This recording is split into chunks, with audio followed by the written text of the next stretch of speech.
전자레인지 사실 안 쓴 지 15년 됐습니다. 오늘의 주제, 전자레인지와 전자파는 다이어트에 해로운가? 진실 혹은 거짓입니다. 사실 저희 가족은 건강을 무척 많이 생각해서 실제로 전자레인지가 몸에 안 좋은지의 정보를 확인할 필요가 없이 음식에 영양소가 가장 많이 남는 무수분 냄비를 사용해버렸거든요. 따라서 저는 전자레인지와 건강에 대해 고민할 거리가 없었습니다. 그래서 오늘의 주제는 구독자님들을 위한 정보입니다. 다이어트를 진행하고 계신 꽤 많은 분들께서 질문하는 주제 중 하나입니다. 제가 가짜 다이어트 과정에서 가공식품은 최대한 지양해야 된다 라고 말씀드리는 부분과 연결되는 부분이죠. 보통 전자레인지를 사용하면 가공식품들을 많이 데워 먹게 되니까요. 우선 전자레인지의 작동 원리를 간단히 짚어보겠습니다. 전자레인지를 마이크로웨이브라고 하죠. 전자기파의 일종인 마이크로파를 이용해서 음식을 가열하는 건데요. 라디오보다는 높고 적외선, 자외선보다는 낮은 수준의 전자파입니다. 이 마이크로파가 음식 속에 있는 물기들, 수분을 빠르게 진동시켜서 따뜻하게 만들어주는 겁니다. 그런데 이 전자파가 의혹이 참 많죠. 어디서는 전자파가 사람 몸 자체를 무슨 핵폭탄, 방사능 피폭처럼 파괴시킨다, 조져버린다 이런 이야기가 들리고요. 또 어디서 공중파 채널 봤을 때 의사선생님, 공인된 분이 말씀하시기를 그냥 별 이상 없다 이런 이야기도 있습니다. 그리고 여기서 실시간으로 계속 진행되고 있는 문제는 여러분들이 사용을 하고 계시잖아요. 내가 이거를 사용해도 괜찮은가? 걱정이랑 불안감이 계속 지속되는데 이거를 해결할 수 있느냐? 세계보건기구 발표 자료입니다. 전자파는 2등급의 비군으로 분류되죠. 사실 전자레인지의 전자파 자체는 젓갈, 커피, 절인 채소 정도의 발암 가능 물질입니다. 그러니까 우리가 평생 커피랑 김치를 안 먹고 살 수는 없잖아요. 그래서 그냥 받아들이는 수준이면 됩니다. 전자파가 새어나올까봐 걱정이신 분들은 전자레인지가 가동될 때만 최소 2에서 3m 정도 이상 떨어져 계시면 됩니다. 그럼 전자레인지에서 전자파가 많이 누설될 때는 어떡하냐? 전자파 기기 자체가 내구도가 너무 닳았다거나 아니면 데우는 음식이 너무 소량일 때는 전자파가 새어나올 수는 있어요. 그런데 이것도 우리는 이미 전자파 속에 살고 있어요. 핸드폰 충전시켜 놓고 베개 밑에다가 두고 주무시는 분들 많으시죠. 그리고 전자파가 위험해 보인다는 입장에서 봤을 때 우리가 와이파이 존을 찾아다닐 때 배틀그라운드 게임에서 자기장에서 벗어나려는 것과 반대되는 행위입니다. 사람끼리도 그냥 인체 무해한 정도 방사능을 상호 교환하고 있어요. 전자파 자체를 걱정할 필요는 없습니다. 엄청 부정적인 의견도 많긴 해요. 물을 전자레인지에 끓였을 때 그 물을 식물에 주면 금방 죽는다. 음식에 영양소를 변형시킨다.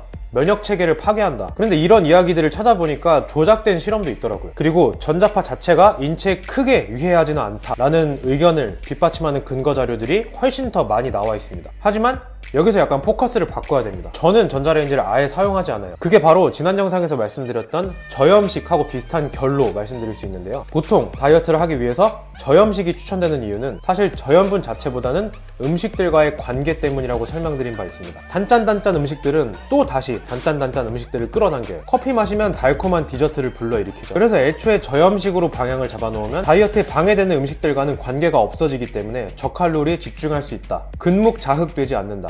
이런 느낌이라는 거죠. 마찬가지로 제가 전자레인지를 사용하지 않는 이유는 가공식품들 때문입니다. 대부분 편의점 음식들이 전자레인지와 직결되는 음식들이죠. 치킨을 먹으면 라면이 땡기는 것처럼 이렇게 이어지죠. 전자레인지를 사용하려면 편의점 음식들이나 가공식품을 사용해야 되는 것. 가공식품 자체가 영양소가 부족하다는 건 명백한 사실이에요. 지금 당장 서울에서 제트기 타고 호주로 바로 날아가서 소고기 안심을 뚝딱 잘라 먹는다. 현미밥을 직접 잘 지어서 먹는다. vs 마트에서 냉동식품 고기를 사서 그리고 현미 햇반을 사서 데워 먹는다. 어떤 게 더 영양분이 높을까요? 이런 거는 근거 자료가 필요 없을 정도로 상식적으로 생각할 수 있잖아요. 그래서 저는 전자레인지가 있더라도 애초에 사용할 횟수, 빈도가 굉장히 적어집니다. 냉장고에 보관했던 음식을 다시 데워 먹어야 할 때 조금 귀찮더라도 그냥 무수분 냄비에 인덕션에 다시 잘 데워 먹습니다. 애초에 음식을 별로 남기지도 않아요. 그냥 한 번에 다 조져야죠. 그래서 사실 영양소가 파괴된다, 암에 걸린다 이런 이야기들보다는 그냥 가공식품을 줄이는 방향성으로 집중하는 게 맞습니다. 다이어트 성공, 건강을 위해서라면요. 이런 이야기도 있어요. 오히려 숯불에 고기를 구웠을 때 고기 겉부분이 타면서 나오는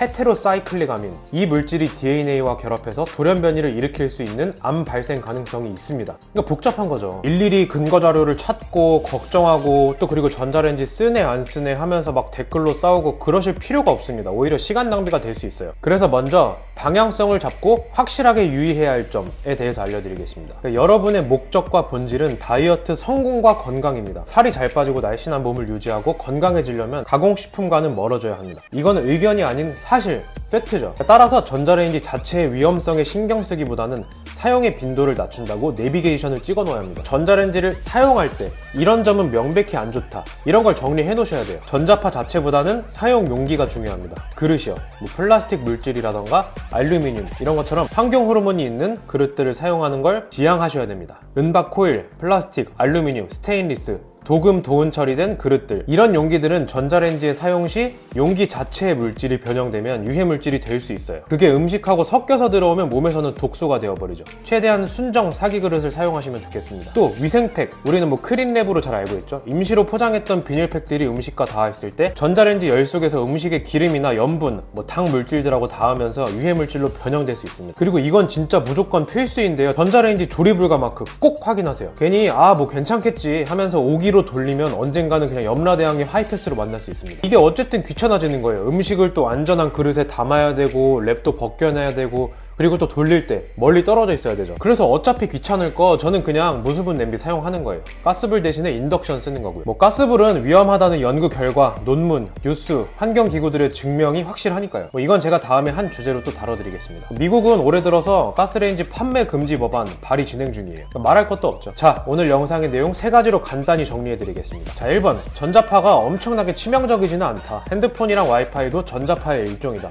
따라서 우리가 그냥 전자레인지를 사용할 거면 좀만 멀리 떨어져 있으면 된다. 2번, 사실 전자레인지의 사용을 비추하는 이유는 가공식품과의 연결성 때문이다. 전자파 자체가 위험하지 않다고는 설명을 드렸습니다. 다만 음식들과의 관계 때문에 전자레인지를 자주 사용하게 되면 편의점 음식이든 뭐 냉동식품이든 가공식품들을 많이 먹게 될 수밖에 없고 건강이랑 다이어트에 안 좋다. 그래서 전자레인지의 사용 빈도를 낮추는 쪽으로 추천드린다. 3번, 그래도 전자레인지를 사용해야겠다, 어쩔 수 없다, 그러신 분들은 뭐 플라스틱이든 알루미늄이든 사용 그릇을 주의하시면 된다. 환경 호르몬으로 변형될 수 있는 그릇들을 사용하지 않는다. 은박 코일이나 크린랩처럼 유해물질로 변형될 수 있는 비닐류도 다 벗겨놓고 돌린다. 꼭 음식의 포장지나 성분표 옆에 있는 전자레인지 조리 가능 마크를 확인한다. 이상입니다.